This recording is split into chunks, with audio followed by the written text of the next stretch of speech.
At some point after school ends, your phone just gets quieter. Not all at once. It's not like one day everyone disappears. It's slower than that. It's a group chat that stops getting new messages. It's plan that gets talked about but never actually happens. It's a friend you used to speak to every single day, and now you realize you have not heard from them in 3 weeks, and neither of you said anything about it. And the weird part is nobody warns you that is coming.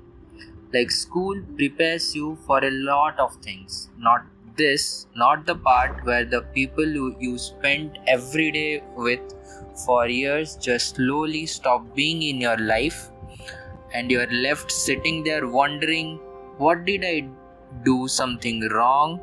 Did they not actually like me? Is this just what happens? It's just what happens. But that does not make it any less strange to live through. So here's the thing about school friendship that nobody really says out loud. A lot of them were not built on actually liking each other. They were built on proximity. You were in the same class, you ate lunch at the same time, you had everywhere and nowhere else to be, so you became friends. And that's fine. That's how a lot of friendship work. But proximity friendship have a self-life. The moment the proximity ends, most of them don't survive. And it's not because anyone did anything wrong.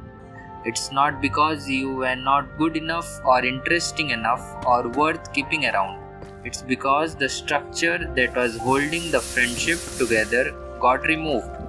School was the structure, and when it left, a lot of those friendships left with it. I think about this with people I was close to, like genuinely close to.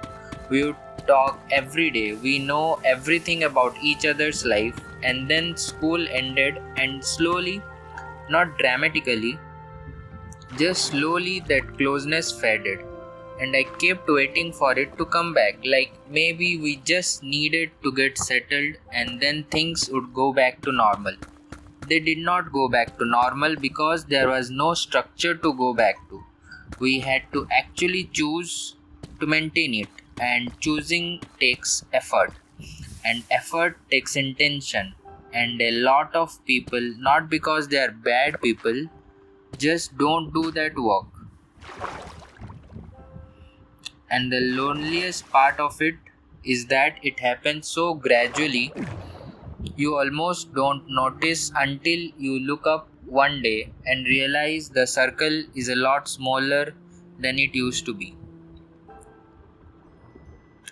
And social media makes this so much more confusing to process, because these people are still in your life in a weird digital way.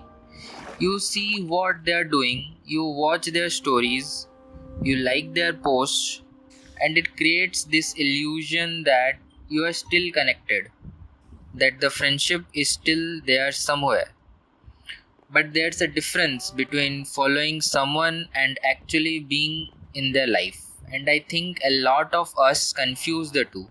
We think because we are still technically in contact, because we still exist in each other's feed, that we have not lost anything. But you have. You have lost the actual relationship. What's left is just a digital trace of it. And then something happens. Someone gets married, someone moves to a new city, someone goes through something hard, and you find out through an Instagram post. And there's this weird gut punch of realizing that you used to be one of the first people they would call, and now you're just an account they follow. I had this experience with someone I was genuinely close to for years. Like, this was someone I would have called a best friend, and I found out something massive happened in their life through a post. Did not even get a text, and I was not even angry about it. I was just kind of sad because it made the drop off feel real in a way it had not before. The thing that messes with you most through this is the questions, because when friendship fades, your brain does not let go quietly. It start asking questions. It start asking things. Was I a bad friend?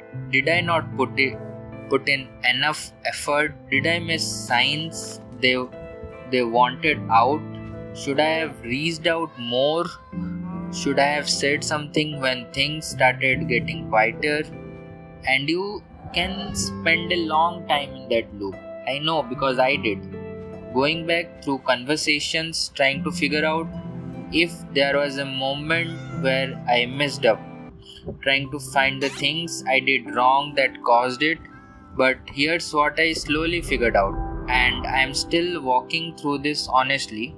Sometimes friendship just ends, not because of a fight, not because of a betrayal, not because anyone is a villain, not because people grow in different directions and the connection does not stretch that far.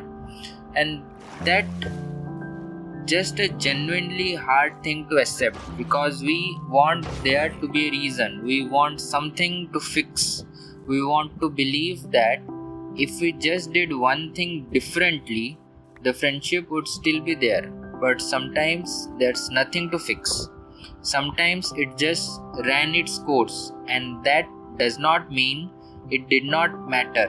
It does not mean it was not real, it just means it had a season. Here's the part nobody talks about though. After the drop off, after the circle gets smaller, some people realize something, that the friendship that do survive are completely different in quality to what you had before, because the friendship that makes it past school, past the structure, past the proximity, those are the ones where someone actually chose you, not because you were convenient, not because you were there, but because they actually decided to keep you in their life.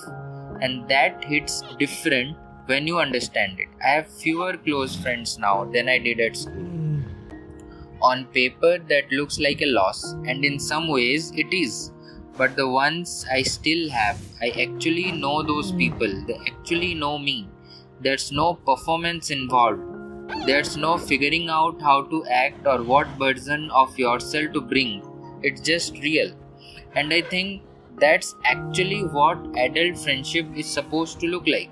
Not a massive group of people you hang out with constantly, but a smaller group of people who actually show up, who you can call when something goes wrong, who knows what actually going on in your life rather than just the surface version.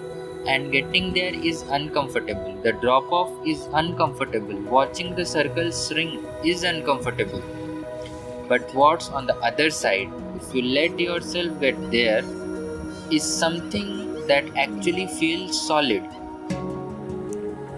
If you are in the middle of this right now, if your phone is quieter than it used to be, and you cannot fully explain why, I just want to say that you are not imagining it. It's real, and it's happening to a lot more people than anyone admits. You don't necessarily do anything wrong. The structure changed, and some friends could have hold without it. That's not reflection of your worth. It's just the reality of how most of those connections were built. What you do with the quieter circle is up to you. But I think there's something to be said for being honest about it instead of pretending it's fine. It's a weird loss. It deserves to be acknowledged. That's what this channel is for. Acknowledging the stuff that's actually happening, not the highlight reel version. I'll see you tomorrow. Take care.